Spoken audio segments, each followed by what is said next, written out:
Morning. എല്ലാവർക്കും spirituality 777 എന്നെൻ്റെ YouTube ചാനലിലേക്ക് സ്വാഗതം.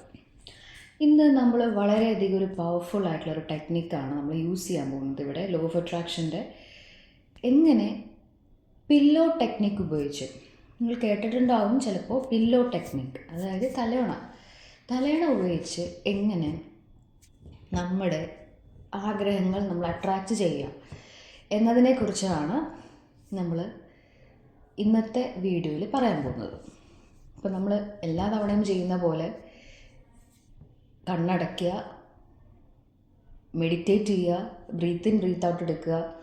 നിങ്ങളുടെ ആഗ്രഹങ്ങൾ ഒരു സിനിമ പോലെ നിങ്ങൾ വിഷ്വലൈസ് ചെയ്യുക. ആ ഒരു ഫീലിങ്സും ആ ഒരു ഇമോഷൻസും നിങ്ങളിലേക്ക് വരണം. അപ്പോഴാണ് നമ്മൾ സ്വയം ഒരു എനർജി, നമ്മുടെ വൈബ്രേഷൻ ഉണ്ടാവുള്ളൂ, നമുക്കൊരു പോസിറ്റീവ് എനർജി ഉണ്ടാവുള്ളൂ. അപ്പോൾ ആ ഒരു വൈബ്രേഷൻ കൂട്ടാൻ വേണ്ടിയിട്ടാണ് നമ്മളത് വിഷ്വലൈസ് ചെയ്യണം ആദ്യത്തെ സ്റ്റെപ്പ് എന്ന് നമ്മൾ പറയുന്നത്. അല്ലെങ്കിൽ ബ്രീത്ത് ഇൻ ബ്രീത്ത് ഔട്ട് എടുത്താൽ ചിലവർക്ക് ഓക്കെ ആയിരിക്കാം, പക്ഷെ ചിലവർക്ക് അത് പറ്റിയെന്ന് വരില്ല. ചിലവർക്ക് അത് വിഷ്വലൈസ് ചെയ്താൽ മാത്രമാണ് പോസിറ്റീവ് എനർജി അല്ലെങ്കിൽ ആ ഒരു വൈബ്രേഷൻ നമുക്ക് കൂട്ടാനായിട്ട് സാധിക്കുകയുള്ളൂ. ഇതിന് ശേഷം നമ്മൾ ചെയ്യേണ്ടത് ഒരു പേന എടുക്കുക, ഒരു പേപ്പർ എടുക്കുക. നല്ലൊരു പേപ്പർ, നല്ല വൃത്തിയുള്ളൊരു പേപ്പർ എടുക്കുക. പേന ഞാൻ പറഞ്ഞു, ഒന്നില്ലെങ്കിൽ ചുവപ്പ്, പച്ച, നീല. ഇത് ഉപയോഗിച്ചിട്ട് നിങ്ങളുടെ ആഗ്രഹങ്ങളെല്ലാം നടന്ന പോലെ ഒരു പേപ്പറിൽ എഴുതി വയ്ക്കുക. ഓരോന്നും എഴുതുക. താങ്ക് യു യൂണിവേഴ്സ് എന്ന് പറഞ്ഞുകൊണ്ട് അവസാനിപ്പിക്കും. ഞാൻ പറഞ്ഞിട്ടുണ്ടായിരുന്നു എങ്ങനെയാണ് നമ്മൾ സെൻറ്റൻസ് കൺസ്ട്രക്റ്റ് ചെയ്യേണ്ടതെന്നുള്ളത്. അറിയാത്തവർ ആദ്യത്തെ വീഡിയോ പോയി കാണുക. അതല്ലാന്നുണ്ടെങ്കിൽ ഓക്കെ, ഞാനിപ്പോൾ പറയാം. I am so happy and grateful that I cracked University Secretariat Assistant. Thank you universe. എങ്ങനെയാണ്? I am so happy and grateful that I cracked University Secretary Assistant. Thank you universe. അല്ലേ? ഇനിയിപ്പോൾ central government exams try ചെയ്യണവരാണെങ്കിൽ I am so happy and grateful that I cracked SSC CGL with ഇന്ന score 378 അല്ലെങ്കിൽ എന്താണോ നിങ്ങൾ ആഗ്രഹിക്കുന്ന score. Thank you universe. I am so happy and grateful that my partner, ആളുടെ പേര് എഴുതുക, is back in my life. Thank you universe. അല്ലെങ്കിൽ I am so happy and grateful that I married my love. Thank you universe. Love, ആ പാർട്ട്ണറിൻ്റെ പേര് എഴുതുക. ഇങ്ങനെയാണ് നമ്മൾ സെൻറ്റൻസ് കൺസ്ട്രക്റ്റ് ചെയ്യേണ്ടത്. അപ്പോൾ ഈ സെൻറ്റൻസ് എഴുതുമ്പോൾ ഞാൻ പറഞ്ഞ എല്ലാ ഫീലിങ്സും എല്ലാ ഇമോഷൻസും നിങ്ങൾ അതിനോട്ട് കൊടുക്കണം. ഓക്കെ, അത് നിങ്ങളൊരു പേപ്പറിൽ എഴുതി ഒരു പേന ഉപയോഗിച്ചിട്ട് നിങ്ങൾ ഈ 3 മഷിയിൽ ഏതെങ്കിലും ഒരു കളർ ഉപയോഗിച്ച് പേന കൊണ്ട് എഴുതുക. താങ്ക് യു യൂണിവേഴ്സ് എന്ന് പറയുക. You just fold the paper. അല്ല, നിങ്ങൾ സാധാരണ ഫോൾഡ് ചെയ്യുന്ന പോലെ ഒരു 2ആയിട്ട് പേപ്പർ മടക്കുക. മടക്കിയതിന് ശേഷം നിങ്ങൾ എന്ത് ചെയ്യണം? അത് തലോണയുടെ അടിയിൽ, അതായത് മുകളിലല്ല, ജസ്റ്റ് പില്ലോൻ്റെ അടിയിൽ ഇത് വയ്ക്കുക.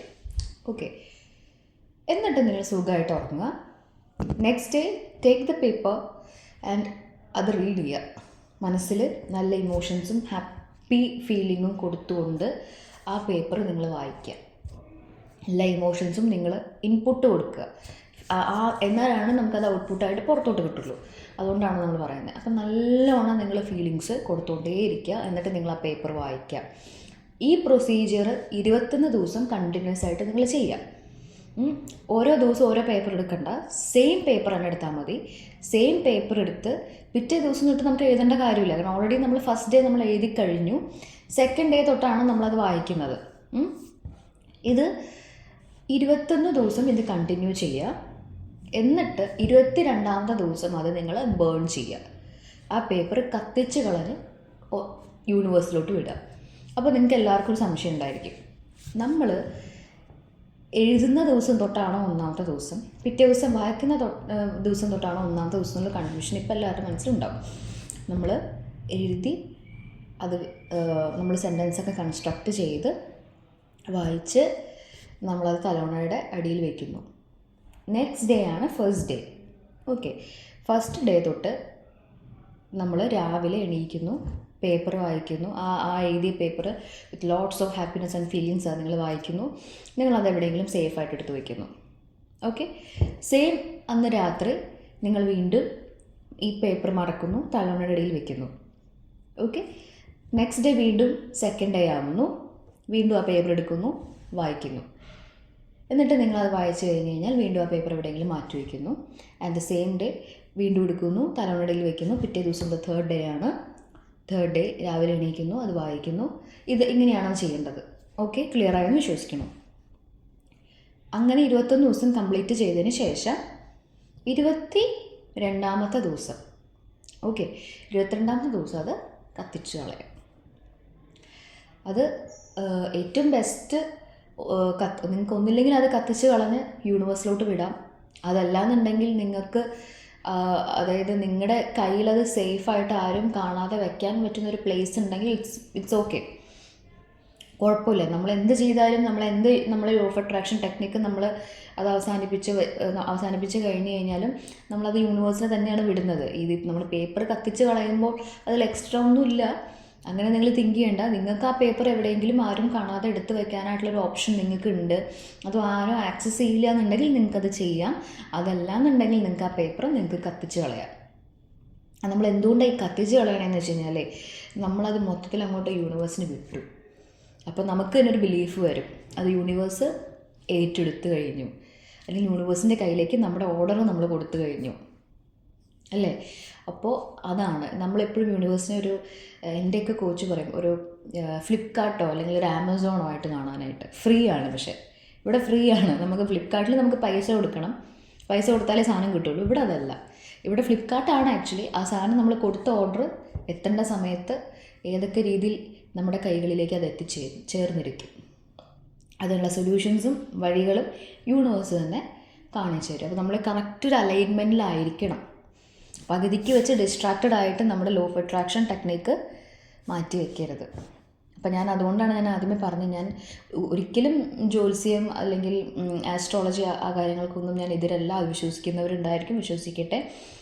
ഞാനങ്ങനെ എതിരൊന്നുമല്ല. ഞാൻ വാസ്തുവിലൊക്കെ വിശ്വസിക്കുന്ന ആളാണ്.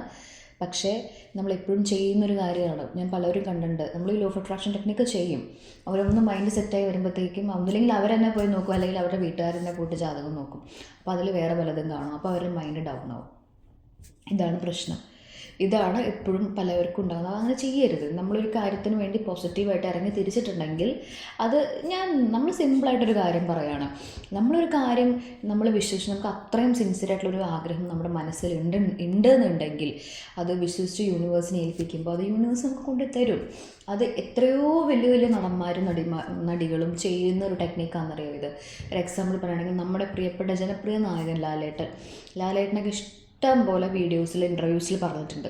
അതോടൊപ്പം തന്നെ നമ്മുടെ സൂര്യ, സച്ചിൻ ടെണ്ടുൽക്കർ, അതുപോലെ തന്നെ ധോണിയുടെ ഒരു ഇൻ്റർവ്യൂവിലുണ്ട്, ക്രിക്കറ്റ് പ്ലെയർ, പിന്നെ പേളിമണി, അങ്ങനെ ഒരുപാട് പേര് ഈ ലോ ഓഫ് അട്രാക്ഷനിൽ വിശ്വസിക്കുന്ന ആൾക്കാരുണ്ട്, യൂണിവേഴ്സിൽ വിശ്വസിക്കുന്ന ആൾക്കാരുണ്ട്. മനസ്സിലായോ? ലോ ഓഫ് അട്രാക്ഷൻ എന്ന് പറയുന്നതിനേക്കാൾ കൂടുതൽ യൂണിവേഴ്സ്. കാരണം നമ്മൾ പറയില്ലേ, നമ്മൾ ഒരാളെ വേദനിപ്പിച്ചിട്ടുണ്ടെങ്കിൽ അത് അതേപോലെ അല്ലെങ്കിൽ അതിലിരട്ടിയായിട്ട് നമ്മൾ തിരിച്ചനുഭവിക്കും എന്ന് പറയുന്നത് കർമ്മബലമാണ്. കർമ്മബലം എന്ന് പറയുന്നത് പ്രപഞ്ച നിയമമാണ്. പ്രപഞ്ച നിയമം എന്താ? ലോ ഓഫ് യൂണിവേഴ്സാണ്. അപ്പോൾ അത് ആണ് പറയുന്നത്. യൂണിവേഴ്സിന് ഓരോ നിയമങ്ങളുണ്ട്. ഓക്കെ, പിന്നെ നമ്മൾ ചെയ്യേണ്ടത് നമ്മൾ ചെയ്യുക. നമ്മൾ താൻ പാതി ദൈവം പാതി എന്ന് പറയുന്ന പോലെ തന്നെയാണ്.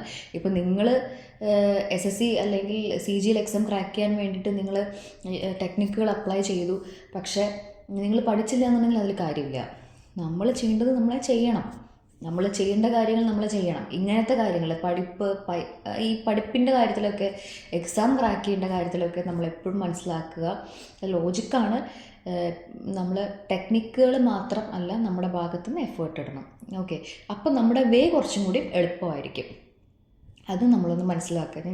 ഞാൻ പറഞ്ഞത് ഈ എക്സാം ക്രാക്ക് ചെയ്യണതിൻ്റെ കാര്യത്തിലാണ്. പക്ഷേ നമ്മൾ പൈസയുടെ കാര്യത്തിലാണെങ്കിലും ജോലിയുടെ കാര്യത്തിലാണെങ്കിലും, അല്ലെങ്കിൽ ഇപ്പോൾ ഇൻ്റർവ്യൂ പാസ്സാവണം, അല്ലെങ്കിൽ നമുക്ക് ചെറിയ ചെറിയ ചെറിയ ആഗ്രഹങ്ങൾ, ഇതൊക്കെ എക്സെപ്ഷണലാണ്. പക്ഷേ ഞാൻ പറയുന്നത് ആൾക്കാർ മിസ്അണ്ടർസ്റ്റാൻഡ് ചെയ്യരുത്. അതുകൊണ്ടാണ് ഞാൻ പറഞ്ഞത്, നമ്മൾ എക്സാം ക്രാക്ക് ചെയ്യണമെന്ന് പറഞ്ഞെഴുതി അത് മാത്രം ചെയ്തുകൊണ്ടിരുന്ന, നമ്മൾ ചെയ്യേണ്ടത് ചെയ്യാണ്ടിരുന്നു കഴിഞ്ഞാൽ it's not going to work out. അതൊരു കോമൺ സെൻസാണ്. അപ്പോൾ അത് നമ്മൾ ചെയ്യണം. ഓക്കെ, എന്നിട്ട് നമ്മൾ യൂണിവേഴ്സിനോട് പ്രാർത്ഥിക്കുക. അപ്പോൾ നമുക്ക് ഈ ചുറ്റും നമ്മൾ ഈ ലോ ഓഫ് അട്രാക്ഷൻ ടെക്നിക്ക് ചെയ്യുമ്പോൾ നമുക്ക് ഈ ചുറ്റുമുള്ള കോമ്പറ്റീറ്റേഴ്സ് പ്രശ്നമാവില്ല. നമ്മൾ ജനറൽ കാസ്റ്റ് ആണോ, അല്ലെങ്കിൽ OBC ആണോ, അല്ലെങ്കിൽ നമുക്ക് മാത്സ് അറിയില്ല, റീസണിങ് അറിയില്ല, അങ്ങനത്തെ കുറേ കാര്യങ്ങളൊക്കെ നമ്മുടെ തലേന്ന് ടെൻഷൻസ് ഒഴിഞ്ഞു കിട്ടും. കാരണം നമ്മൾ സൈഡിൽ കൂടെ സ്പിരിച്വൽ വേയിലും ഒക്കെ നമ്മൾ ചെയ്യുന്നുണ്ട് അല്ലേ. അപ്പോൾ ഇത് എന്തായാലും മനസ്സിൽ ഉറപ്പിക്കുക. ഓക്കെ, അപ്പോൾ നിങ്ങൾ സിൻസിയറായിട്ടൊരു ആഗ്രഹം മനസ്സിൽ ഉറപ്പിച്ചു കഴിഞ്ഞിട്ടുണ്ടെങ്കിൽ അത് ദൈവത്തിനോ യൂണിവേഴ്സിനോ ഏൽപ്പിക്കുക. അത് നിങ്ങൾക്കത് നടത്തിത്തരും. ഓക്കെ.